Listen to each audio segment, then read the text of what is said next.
Burnham's Brexit rejoin comments just told a Labour conference he wants Britain to rejoin the EU in his lifetime, which is either political courage or political suicide, depending on whether you think honesty about Brexit is more valuable than electoral viability. And he said this at a conference already consumed by speculation about his leadership ambitions, while Keir Starmer is desperately trying to reassure voters that Brexit is done and Labour won't reopen that wound. So either Burnham's positioning himself as the alternative Labour leader who will reverse Brexit, or he's just committed career suicide by reminding everyone why Labour lost working-class voters in the first place. Either way, Starmer is absolutely fuming.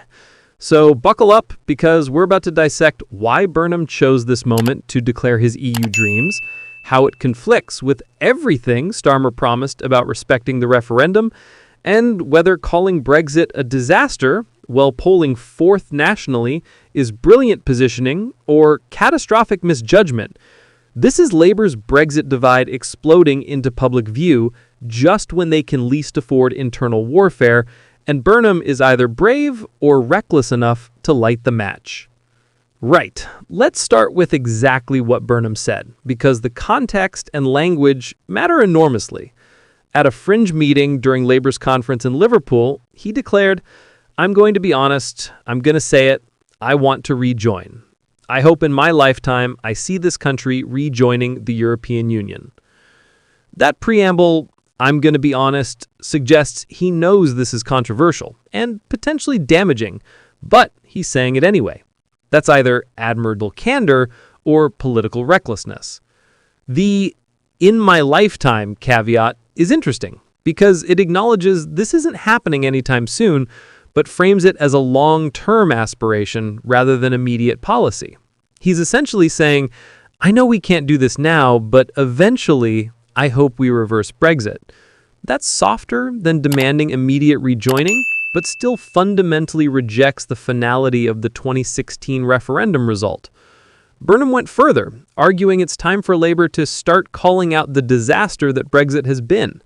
That's not diplomatic language about Brexit having challenges or needing refinement. That's declaring the entire project a disaster, which is guaranteed to alienate the millions of people who voted leave and still think it was the right decision. It's red meat for Remainers, but poison for Labour's working-class base that went to the Conservatives or Reform precisely because they felt Labour didn't respect their Brexit vote. But then comes the admission that undercuts the boldness. I don't think there's any prospect of rejoining anytime soon, but I do still think you call out what's put the country in this position.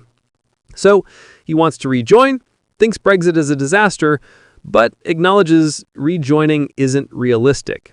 That raises the obvious question, what's the point of saying this if you admit it can't happen? Is it positioning for a future leadership bid where the political landscape has shifted? Is it just being honest about personal beliefs regardless of political convenience? The timing is absolutely crucial because this happened at a conference overshadowed by talk of his leadership ambitions.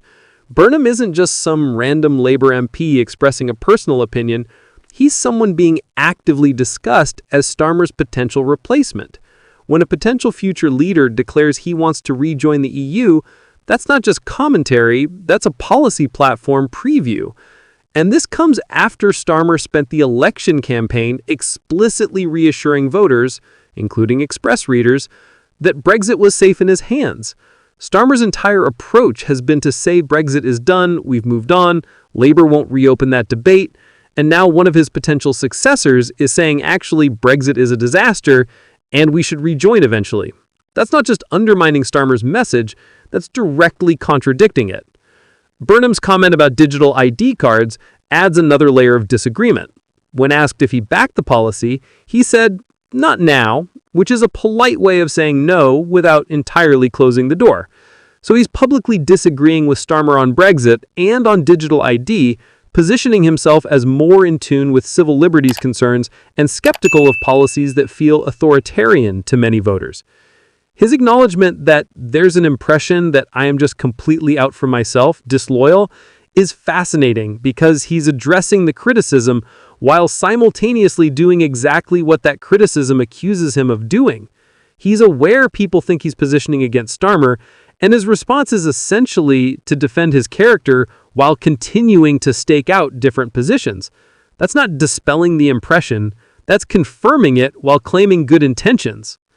The reference to working on the Hillsborough Law clearly meant to demonstrate that he's not just self-interested, that he delivers on serious issues that matter to his constituents. And that's fair.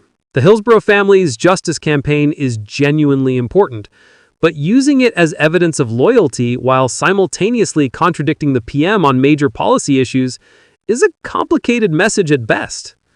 Burnham's frustration at attacks from people who have just arrived on the scene suggests internal labor warfare, where newer MPs or advisors are criticizing him, and he's hitting back by asserting his longer service and greater contribution to the party.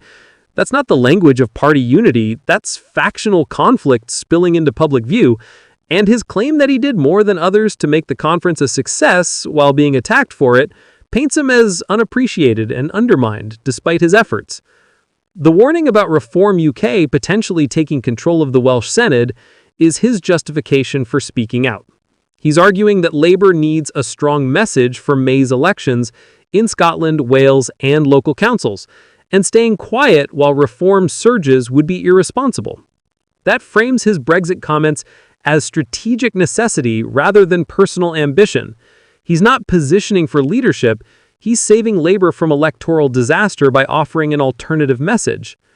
His claim that Britain could take a very big stride towards that darker, more divided future in a few months' time is apocalyptic language designed to justify dramatic action. He's essentially arguing that desperate times require honest conversation about Brexit rather than pretending it's all fine when clearly it's not working for many voters. His support for Sadiq Khan on racism allegations and condemnation of everyday racism as really, really terrifying positions Burnham on progressive issues beyond just Brexit. He's building a profile as someone who'll take strong moral positions even when politically risky. Whether that's brave principle or performative positioning depends entirely on whether you agree with him.